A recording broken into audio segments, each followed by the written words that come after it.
آپ فقط ایک مطالبہ کرتے دکھائی دے رہے ہیں، وہ ہے عمران خان کی رہائی۔ تو عمران خان کی رہائی کے لیے ہم لوگ باہر کیوں آئے؟ شاہ محمود قریشی وہ کہہ چکا ہے بلاول بھٹو زرداری کو کہ تمہارے لیے بہتر یہ ہے تمہارے مستقبل کے لیے کہ تحریک انصاف کے ساتھ مل جاؤ۔ تحریک انصاف چھوٹی موٹی جماعتوں کو ملا کے ہلکی پھلکی موسیقی تو کھیل سکتی ہے، بڑا چینج یا امپیکٹ نہیں لا سکتی۔ یہ مسئلہ اٹھایا گیا تھا، بالآخر پیپلز پارٹی مجبور ہو گئی۔ میں اس سے انکاری نہیں ہوں نصرت صاحب، الائنس بنے گا۔ ایک بہت سنگین مسئلہ ہے، یہ سلمان اکرم راجہ آج گھس گئے، یہ بھی آج یاد رکھنا۔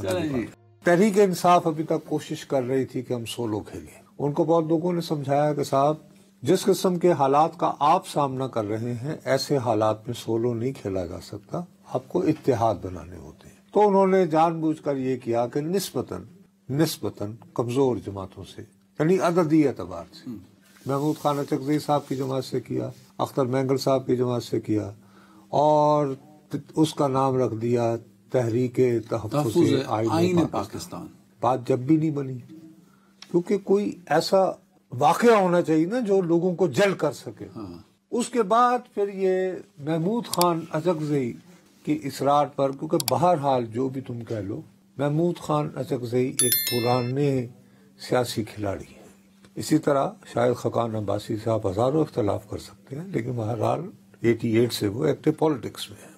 ان لوگوں نے مل ملا کے کہا کہ نہیں یار، ہمیں اب اسلام آباد سے باہر نکلنا ہوگا، اور یہ جو طریقہ ہے کہ ہم محدود کر رہے ہیں کہ یار جب بھی ہوتا ہے پختونخوا کے وزیر اعلیٰ کو کہ جی آ جاؤ اسلام آباد، تو ایک عجیب و غریب قسم کی پختونخوا ورسز پنجاب قسم کا جھگڑا ہو جاتا ہے۔ ایسا ہی ہے نا کہ وہ آ رہے ہیں جی سومناتھ فتح کر رہے ہیں کہ ہم اور لوگوں سے بھی جائیں۔ پھر انہوں نے فوکس کیا سندھ کے اوپر۔ سندھ میں آپ کو پوری ذمہ داری سے بات کر رہا ہوں، بہت سارے لوگوں سے گفتگو کے بعد جب ان لوگوں نے رابطے کیے تو ان کو لوگوں نے کہا کہ جناب آپ کی یہ بات تو درست ہے، اتحاد کے لیے سندھ میں رابطہ بھی کریں کہ بھئی آئین کا احترام ہونا چاہیے، آئین کو پوری طرح لاگو ہونا چاہیے، لیکن ہمیں تو یہ ہے کہ آپ فقط ایک مطالبہ کرتے دکھائی دے رہے ہیں، وہ ہے عمران خان کی رہائی۔ تو عمران خان کی رہائی کے لیے ہم لوگ باہر کیوں آئے؟ سندھ کے لوگوں نے یہ کہا ٹھیک ہے، ان کے ساتھ زیادتی ہو رہی ہے، ہماری بھی قیادت جو ہے وہ اکثر جیلوں میں رہی ہے، جی ایم سید ہو یا آصف علی زرداری، دو انتہائیں ہیں نا، لیکن طویل عرصہ جیلوں میں رہے ہیں، نظر بندیاں رہے ہیں، شیخ ایاز رہے ہیں، تو بھائی ہوتا ہے یہ ہمارے ہاں سیاست میں۔ وہ بتائیں کہ میں عوام کے پاس کس منہ سے جاؤں کہ جی ادھر آپ پہ ڈاکہ پڑ رہا، تو اس پہ ان لوگوں نے وہاں پہ کہا کہ صاحب یہ جو دریائے سندھ میں سے جو پانی آپ کو آ رہا ہے، آپ کے حصے کا پانی جو ہے وہ کہیں اور منتقل کیا جا رہا ہے نئی نہروں کی تعمیر سے۔ اب اصولی طور پر یہ بات درست ہے یا غلط، پلیز یہ بات ذہن میں رکھنا سر، لیکن سوال یہ ہے کہ اس بات کو سیل کس نے کر رہا ہے؟ یہ جو میں نے ذکر کیا کہ یہ ایک اور کالا باغ ڈیم بن رہا ہے، اب ٹیکنیکلی کہا یہ جا رہا ہے کہ صاحب یہ تو پنجاب ہی کا پانی ڈیورٹ ہو رہا ہے، کسی اور صوبے کا پانی ڈیورٹ نہیں ہو رہا۔ تو ہمیں کچھ چیزوں کو ذہن میں رکھنا ہوگا۔ نمبر 1، اوورآل پاکستان کے اندر جو پانی آ رہا ہے گلیشیئرز اور مونسون کے استحکام کے اتحاد سے، اس کی بتدریج جو ہے وہ کمی ہوتی جا رہی ہے، انلیس یہ کہ آپ کے پاس جو فلیش فلڈ آئے جو کہ ایک موسمیاتی اعتبار سے قرب قیامت کی نشانی ہوتی ہے۔ ٹھیک ہے نا بات؟ تو یا تو آپ باقاعدہ قوم کو اعتماد میں لیتے، باقاعدہ نقشے نویسی کر کے ہماری قیادت، مجھے، آپ کو بھی ہمیں سارا بتایا جاتا کہ یار یہ کس نے ان کے بعد میں بات ڈال دی ہے۔ ایسا نہیں ہو رہا۔ نمبر 1 یہ نہیں ہوا، تو اب ان لوگوں کو وہاں سے رسپانس ملا ہے۔ کن لوگوں کو؟ پاکستان تحریک انصاف کو سندھ میں رسپانس ملا ہے۔ پاکستان تحریک انصاف میں سندھ میں یہ نیریٹو لے رہی ہے۔ آج حیدرآباد میں گھمن ہاؤس ہے، یہ محسن گھمن صاحب ہیں، یہ وہاں پر پی ٹی آئی سندھ کے نائب صدر ہیں، ان کا گھر ہے۔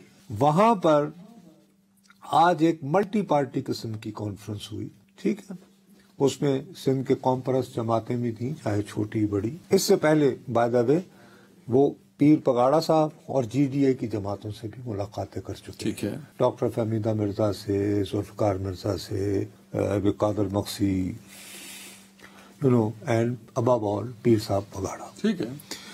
یہاں حیدرآباد گمن ہاؤس پر مرکزی سیکرٹری جنرل سلمان اکرم راجہ لاہور بیسڈ ہیں، جو لاہور سے جنہوں نے الیکشن میں بھی لڑا تھا اون چودھری کے خلاف، میڈیا سے گفتگو کرتے ہوئے انہوں نے کہا کہ ہم سندھ کی عوام کو بتانے آئے ہیں. ویسے سندھ کے ہوتا ہے لیکن ٹائم میرے پاس کم ہے، اوور آل ٹائم بھی کم ہے میرے پاس، میں معذرت کے ساتھ پورے شو کا ٹائم بھی کم ہے میرے پاس. ختم کر لوں نا اس کی بات، صرف اتنی تو کہہ دوں کہ سندھ کے عوام کو بتانے آئے ہیں کہ پی ٹی آئی کی سیاست ملگیر ہے، پورے ملک کے مسائل ایک جیسے ہیں، پورے ملک میں 70 سالوں سے پی ٹی آئی کیا حاصل کرے گی؟ آج سندھ میں پانی کا مسئلہ ہے. سندھ میں جن حکمرانوں کو عوام نے ووٹ دیا وہ سندھ کے ہاریوں کے پانی کا تحفظ کیوں نہیں کر رہی؟ اس کا مطلب یہ ہے کہ پیپلز پارٹی کے گڑھ میں جا کر انہیں کہا جا رہا ہے کہ تم سندھ کا پانی جو ہے وہ سرنڈر کر دو. پیپلز پارٹی کو کیا فرق پڑے گا؟ آپ بھی جانتے ہیں کہ جن جماعتوں کی وہاں ٹھیک ہے ایک خاص پاکٹ ضرور ہیں، پورے سندھ میں کیا امپیکٹ؟ بابا اس سے پہلے شاہ محمود قریشی آج سے 5 مہینے پہلے وہ کہہ چکا ہے باقاعدہ مخاطب کر کے بلاول بھٹو زرداری کو کہ تمہارے لیے بہتر یہ ہے تمہارے مستقبل کے لیے کہ تحریک انصاف کے ساتھ مل جاؤ، کیونکہ یہ پانی کے مسئلے پہ تم پھنسو گے. یہ میں تمہیں یور بیسٹ انٹرسٹ بتا رہا ہوں، یہ شاہ محمود قریشی کا بیان ہے. صحیح ہے. اب سلمان اکرم راجہ کا یہ فلیش ہونا، میری ابھی بات تمہارے سامنے میں سندھ کے صحافیوں سے بات کر رہا تھا. بٹ صاحب آپ نے ابھی جو بات کی نا شاہ محمود قریشی والی، دیکھیں اس میں وزن نظر آ رہا ہے. دوستو صاحب تحریک انصاف چھوٹی موٹی جماعتوں کو ملا کے ہلکی پھلکی موسیقی تو کھیل سکتی ہے، بڑا چینج یا امپیکٹ نہیں لا سکتی. بابا کالا باغ ڈیم کا مسئلہ جو ہے وہ بے نظیر بھٹو صاحبہ نے اللہ بخشے نہیں اٹھایا تھا. پلیز یہ مسئلہ اٹھایا گیا تھا کس کی جانب سے؟ خان عبد الولی خان کی طرف سے، اور ضیاء الحق کے مارشل لاء کے دنوں میں اٹھایا گیا تھا کالا باغ ڈیم کا مسئلہ. سن لو نا، گورنر فضل حق تھے وہاں پہ اس وقت. اور اس کے بعد اسی کی باز گشت جو ہے وہ پھر جب محمد خان جنیجو وزیر اعظم بنے تو اسمبلی میں آنا شروع ہوئی. اس وقت تک پیپلز پارٹی نے کبھی کالا باغ ڈیم پہ کوئی پوزیشن نہیں لی. بالآخر پیپلز پارٹی مجبور ہو گئی اور بی بی خود آ کے. میں اس سے انکاری نہیں ہوں، آپ جو حوالے دے رہے ہیں میں اس سے انکاری نہیں ہوں. نصرت صاحب الائنس بنے گا. سندھ کے لیے پانی پانی پانی پانی ایک بہت سنگین مسئلہ ہے اور پاکستان میں ویسے کہہ رہے ہیں کہ اللہ میرے منہ میں خاک کہ 2025 کے بعد سے ہم دنیا کے ان 5 بڑے ممالک میں سے ایک ہوں گے جہاں پر پانی کی شدید کمیابی ہوگی. اس نقطہ نظر میں آپ اس قضیے کو دیکھو یہ بڑھتا ہوا، اور اس پر بھی تو کیا یہ بہتر نہیں ہے کہ ابھی خاموش ہے اس پہ؟ یس دے مسٹ ایکسپلین. ان کے تو خلاف ہو رہی ہے نا ساری چیز. یار نہیں دے شوڈ سے کبھی کون کہتا ہے؟ چلے ٹائم ٹھیک ہے. ٹائم کون کہہ رہا ہے کہ ہم سندھ کا پانی بیچ رہے ہیں؟ آپ ایکسپلین کریں نا. آپ کہیں کہ آپ کیا سندھ کے معاملے لگتے ہو؟ پیپلز پارٹی کو اس پہ جواب دینا چاہیے. Very good. ٹائم. ورنہ پی ٹی آئی نے جیسے اس کو ہائی جیک کر لیا ہے اس نیریٹو کو. عرب بدو کے خیمے میں وہ گھس گیا تھا نا اونٹ، یہ سلمان اکرم راجہ آج گھس گئے. یہ بھی آج یاد رکھنا. چلیں جی اسد صاحب رکھ لیں، ایک بریک لے لیں.